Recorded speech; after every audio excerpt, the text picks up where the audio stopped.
Coucou la YouTube compagnie, coucou, j'espère que vous allez bien. On est le 26 décembre et il est minuit 10, quelque chose comme ça. J'étais super crevée tout à l'heure, oui tout à l'heure. À 6 h du soir, je n'aurais pu, je pense, m'endormir. Et puis bah là, je suis réveillée, je n'ai pas sommeil, je n'ai plus sommeil, c'est terrible, j'en étais sûre. Bref, passons, c'est pas grave. Mais du coup, je me suis dit que avant qu'il soit trop tard, j'allais vous lire un petit peu toujours mon livre de monsieur Richard Ely. Les elfes, les fées, les lutins, les fantômes et autres créatures magiques de l'hiver, de la Noël, les esprits de Noël. Du coup, on en était à cette page ici, je vous montre. Là, on voit un peu mieux que l'autre fois, vous voyez. La lumière est un peu moins très belle là. Alors, c'est parti. Ange, gardien de nos vies. Caractéristiques.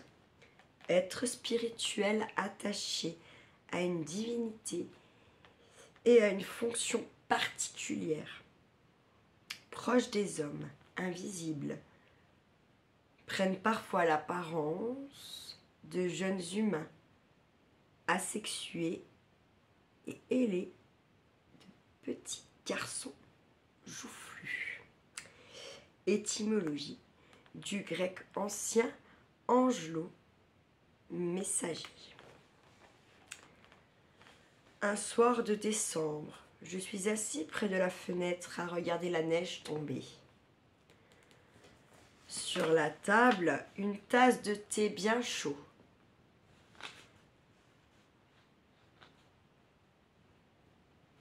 Les volumes de vapeur dessinent une forme dans les airs. Je crois y déceler un visage. Je ressens sa présence. Il est là, tout à côté de moi, mon précieux gardien. Les anges parcourent la terre tout au long de l'année et s'activent pendant la période de Noël, célébrant la naissance de Jésus. C'est une période propice pour les apercevoir alors que la plupart du temps, ils demeurent invisibles. Lorsqu'ils viennent à nous, c'est sous la forme d'un signe, d'un rêve, bien plus rarement sous celle d'une figure humaine transcendée de lumière. Le judaïsme évoque les Maleks, issus d'une matière lumineuse, insaisissable, comme le feu, l'air, sans nul besoin terrestre. L'islam parle des malaïkas, dont chaque homme est pourvu. 2 anges, un pour noter les actes positifs accomplis par l'homme, l'autre pour retenir ses méfaits, eux aussi créés à partir de la lumière. Enfin, les anges de la tradition chrétienne, messagers de Dieu, se répartissent selon plusieurs catégories, chacune dotée d'une spécialité. Les séraphins aux ailes rouges gardent rapprochés de Dieu, entourant son trône. Les chérubins aux ailes bleutées, ayant glissé de leur forme hybride, animale et guerrière, à ces bébés joufflus, remplis d'innocence, qu'on nomme encore putis. Les trônes.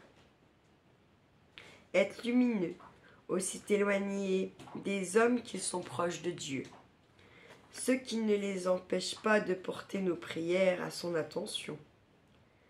Les dominations qui reçoivent leurs ordres du Seigneur, grand administrateur du royaume céleste. Les vertus, sagesse divine, munis de livres sacrés et attachés à ceux qui ont le désir de sans cesse s'améliorer.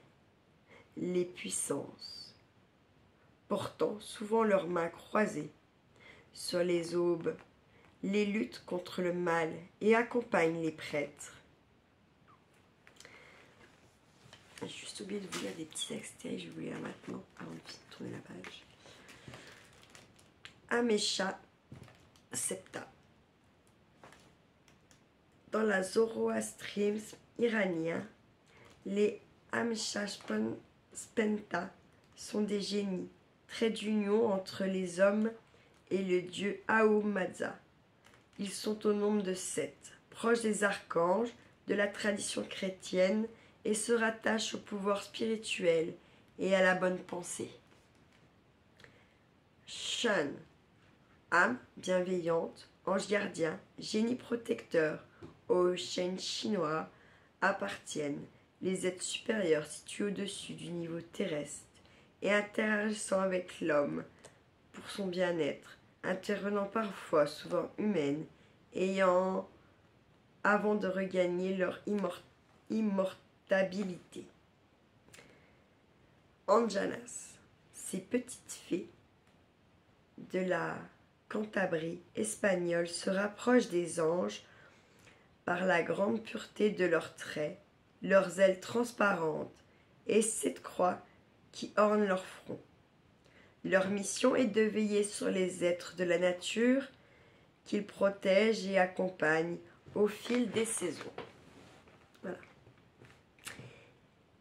Les principautés qui prennent soin d'une paroisse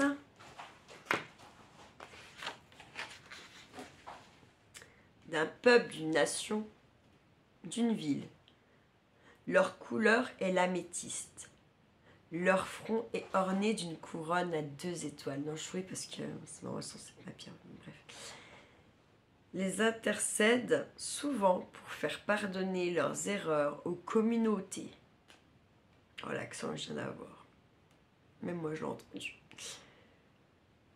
Les archanges, exécuteurs des ordres divins, au plus près des hommes lorsque le message à leur portée est de l'importance la plus haute ou quand un événement remarquable a lieu. C'est ainsi que Gabriel vient à Marie pour lui annoncer qu'elle portait l'enfant du Seigneur. Encore lui qui apparut au roi mage, aux bergers, pour leur faire part de la naissance du Christ.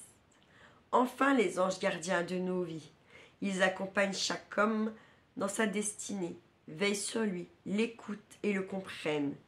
Ils portent le poids des péchés de leurs protégés, tentent de les orienter sur les bons chemins, se réjouissent de leur bonheur et sont remplis de compassion lors d'une période de souffrance.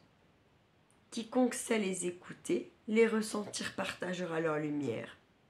Celui qui ferme les yeux sur les existences ne sera même pas abandonné. La force de l'ange gardien est de vous accompagner quoi qu'il arrive. Traditionnellement, c'est le mois d'octobre qui est consacré aux anges gardiens, débutant par le jour de leur fête. Le 2 octobre, ce mois voit nos gardiens hautement présents dans cette fin de saison lumineuse. Un moment particulier pour les remercier de leur bienveillance, d'avoir porté nos prières, plaidé en notre faveur, supporté nos faiblesses et partagé nos joies. Ce sont ceux qui guident nos bonnes pensées, favorisent nos destins, orientent nos décisions, accompagnent nos vies, jusqu'à leur terme, où, là encore, ils jouent un rôle salvateur en préservant notre âme des démons, la menant vers la lumière éternelle. Je regarde le temps, je ne voyais pas. Fêté dans les pays slaves le 8 novembre, l'archange Michel, chasseur de démons, marque le dernier jour sûr de l'année, ouvrant alors une période propice aux esprits mauvais qui se manifestent pendant la sombre saison. Le temps de Noël est un moment fort de l'activité des anges. Une légende irlandaise raconte d'ailleurs que Marie envoie chaque année les anges à cette période remarquable pour réveiller certains enfants et les faire venir au paradis afin d'offrir des chants de Noël à l'enfant de Jésus. Ces enfants bénis des cieux s'en retourneront dans leur lit, oubliant cette nuit magique. La chance et le bonheur les accompagneront pour le reste de leur vie.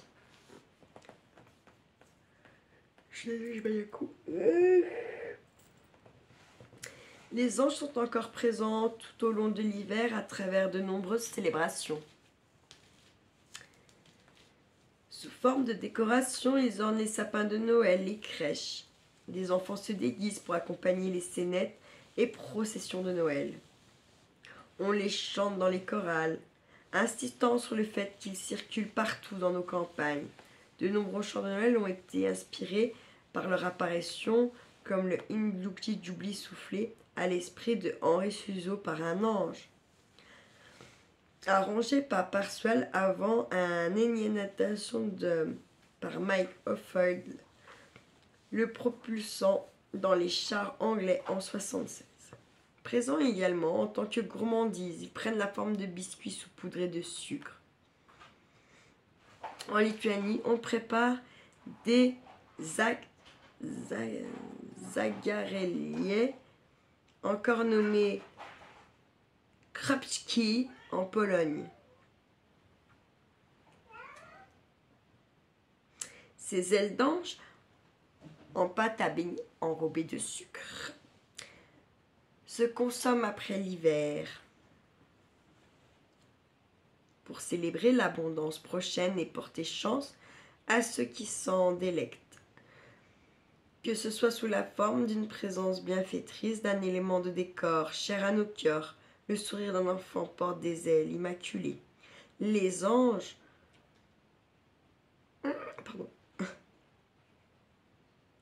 font partie de ce temps de paix et d'amour qu'est Noël, un instant unique où nos pensées se rejoignent, remplissant nos esprits de leur bonté, véritable prise de conscience de leur existence. Voilà pour ce qui en est des anges.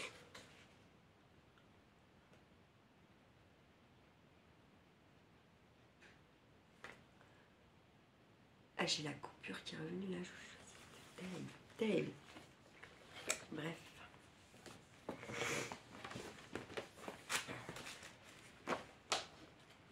On va avancer un peu.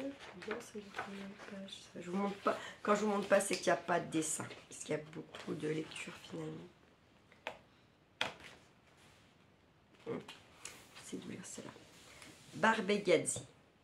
Sous les barbes gelées. Caractéristiques. Gnome aux larges pieds. Vivent au fond des cavités montagneuses. Apprécient la neige et les glissades sans fin. Corps recouvert d'une épaisse fourrure blanche. Étymologie. Déformation de barbe glacée due à leurs habitudes de ne sortir qu'en temps de gel. Schumsli. En Suisse, le compagnon de Samy Claus qui fait sa tournée le 6 décembre n'est autre qu'un esprit au visage noirci et aux yeux rouges, dissimulé sous une large cape noire, le souvenir d'un esprit punisseur. Oh putain, c'est dur ça. Changata, dans le Lotchental suisse, des masques grimaçants vêtus de peau et de fourrure agitent leurs cloches et effrayent les promeneurs du soir de la Chandeleur au Mardi Gras.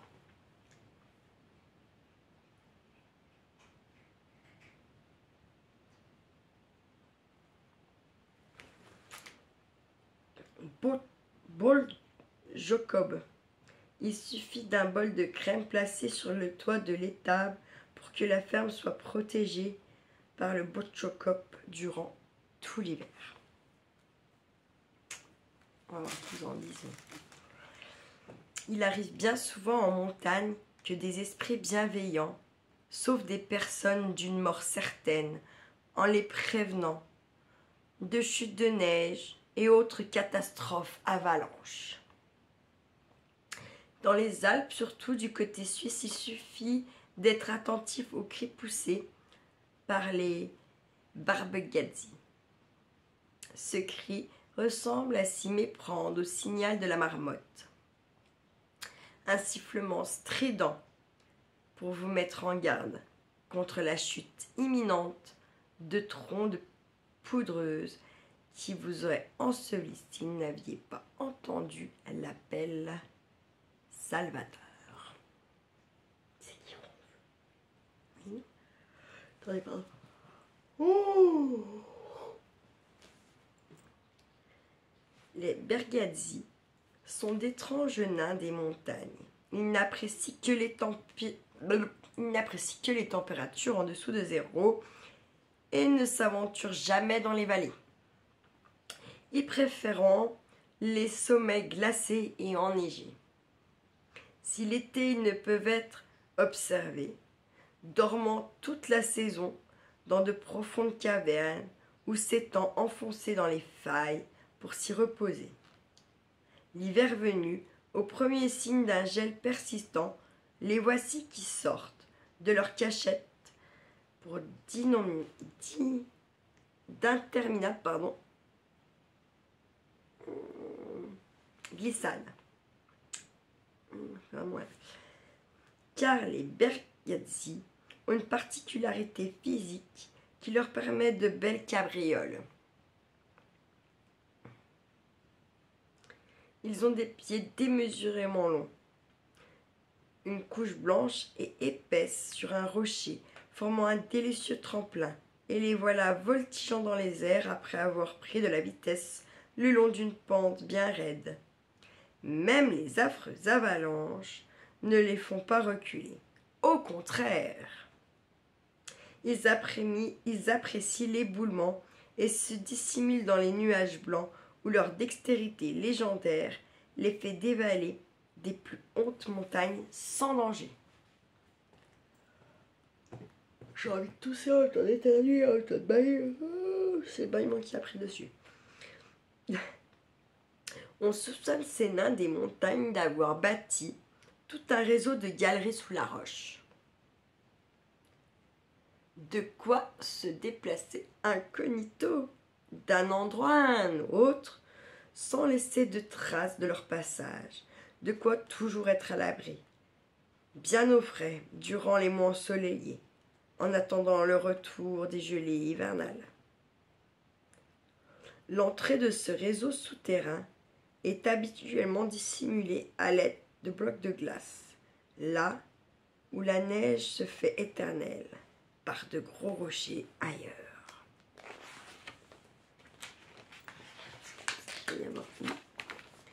Regardez. J'ai quelque chose.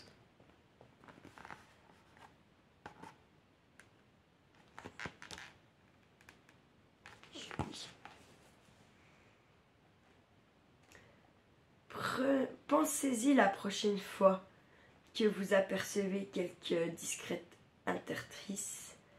Il s'agit là peut-être d'une des entrées du royaume de Balbegazzi. Leur nature serviable, malgré leur timidité et leur méfiance à l'égard des hommes, les pousse à ramener au berger les brebis égarées, à aller chercher au fond d'une crevasse l'agneau qui a chuté, et à porter secours à l'alpiniste en faucheuse posture. Comme aux randonneurs surpris par une avalanche, ils creusent alors, avec force et courage, la neige pour remonter les personnes ensevelies et les soustraire à un sort autrement funeste.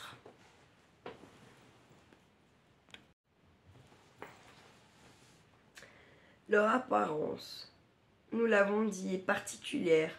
Outre les énormes pieds qui leur servent aussi bien à glisser sur la neige qu'à facilement marcher dessus, les Bergazzi sont reconnaissables à la fourrure blanche et épaisse qui couvrent leur corps tout entier et surtout, pour les mâles, à cette longue barbe blanche ponctuée de cristaux de glace qui leur a valu leur nom. De taille petite, pas plus haut que la moitié d'un homme, ils ont le visage encore percé de 2 yeux d'un bleu glacé unique. Ils communiquent entre eux par de longs cris proches du hurlement poussé par le vent. Leur nature très timide leur vaut de demeurer loin des habitations humaines.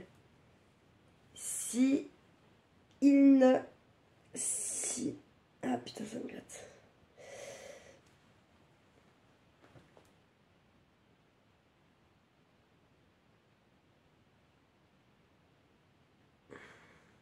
Leur nature très timide leur vaut de demeurer loin des habitations humaines. Ils ne s'y rendent jamais. Et si leur chemin croise celui d'un homme, il ne leur faut que quelques secondes pour se couvrir de neige ou s'y enfoncer afin d'échapper au regard des intrus. Seuls quelques bergers ou quelques montagnards endurcis peuvent témoigner de leur existence, les ayant empêchés de leur cavalcade, où leurs villages baissent d'un cran, trop occupés qu'ils sont à s'amuser. Cette peur de l'homme est bien fondée. Des écrits anciens évoquent de rares captures de ces lutins des montagnes qui se sont toutes soldées par leur mort quelques heures seulement après avoir été amenés à les communautés humaines. Non pas parce qu'ils aient été torturés, fort heureusement, mais bien parce que leur nature sauvage ne peut pas supporter d'être placée au plus près de nos foyers. Certains pensent que leur peur immense, qui s'empare de leur cœur, le rompt instantanément. D'autres que la perspective de ne plus jamais revoir leur sommet chéri les confine dans une angoisse et une tristesse si profonde que seule la mort est délivrance. Quoi qu'il en soit, comme toute nature sauvage, ne cherchons... J'ai sauté une ligne. Je reprends. Quoi qu'il en soit, comme toute nature sauvage, ne cherchant pas à les capturer, les enfermer, laissons-les vivre cette vie qu'ils ont choisie, ce qui leur va si bien, au plus haut des sommets en Égypte, des Alpes.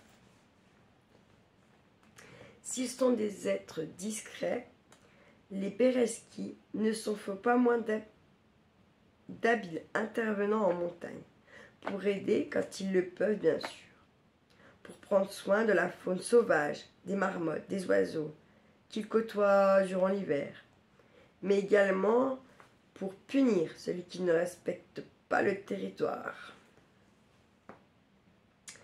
Certains randonneurs sacrilèges qui s'amusent bêtement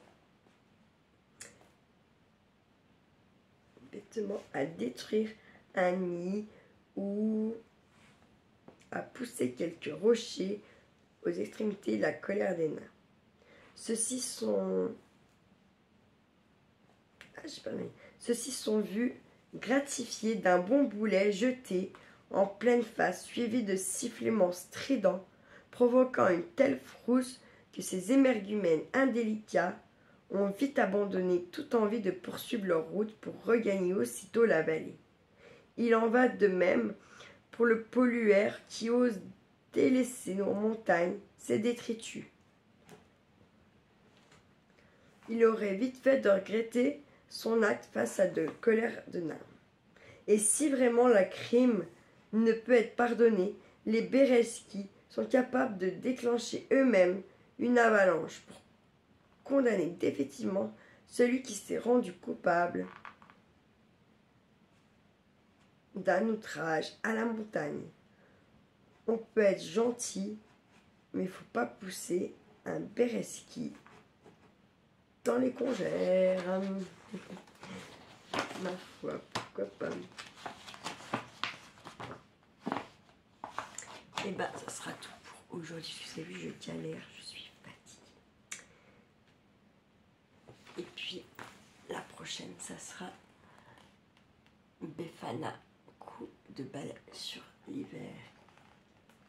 Voilà, j'espère que ça vous aura plu, que ça vous parle.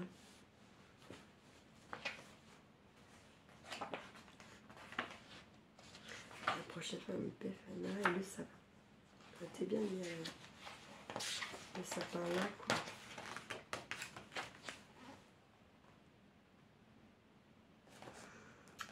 Voilà, tout ça demain. Je pense que j'en ferai peut-être une petite vidéo dans l'après-midi demain pour lire au moins ces deux-là.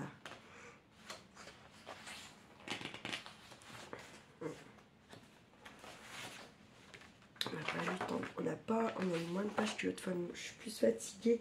Du coup, comme j'ai toujours les yeux qui se croisent après au bout d'un moment. C'est complètement con, mais c'est vrai. Bon, bref, je vais vous souhaiter une bonne nuit. Prenez soin de vous, prenez soin de ceux que vous aimez, surtout, c'est le plus important. Et ne faites pas trop les fous. Ciao, ciao!